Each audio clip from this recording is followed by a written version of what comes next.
हरकल Shah room ने उनके पास कुरैश के काफिले में एक आदमी बुलाने को भेजा और उस वक्त ये लोग तिजारत के लिए मलक शाम गए हुए थे और ये वो जमाना था जब रसूल अल्लाह ने कुरैश और अबू सुफियान से एक वक्ती अहद किया हुआ था। जब अबू सुफियान और दूसरे लोग हरकल के पास एलिया पहुंचे जहां हरकल ने दरबार तलब किया था, उसके गर्द रूम के बड़े बड़े लोग उलमा वज़रा उमरा बैठे हुए थे। हरकल ने उनको और अपने तर्जमान को बुलवाया, फिर उनसे पूछा कि तुम में से कौन शख्स मदाए रसालत का ज्यादा करीबी अजीज है। अबू सुफियान कहते हैं कि मैं बोल उठा कि मैं उसका सबसे ज्यादा करीबी रिश्तेदार हूँ।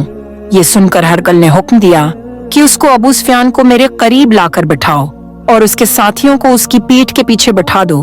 फिर अपने तर्जमान से कहा कि हरकल ने कहा किया तुम्हारी इससे कभी लड़ाई भी होती है? हमने कहा हाँ। बोला फिर तुम्हारी और उसकी जंग का क्या हाल होता है? मैंने कहा लड़ाई डूल की तरह है, कभी वो हमसे मैदान जंग जीत लेते हैं और कभी हम उनसे जीत लेते हैं।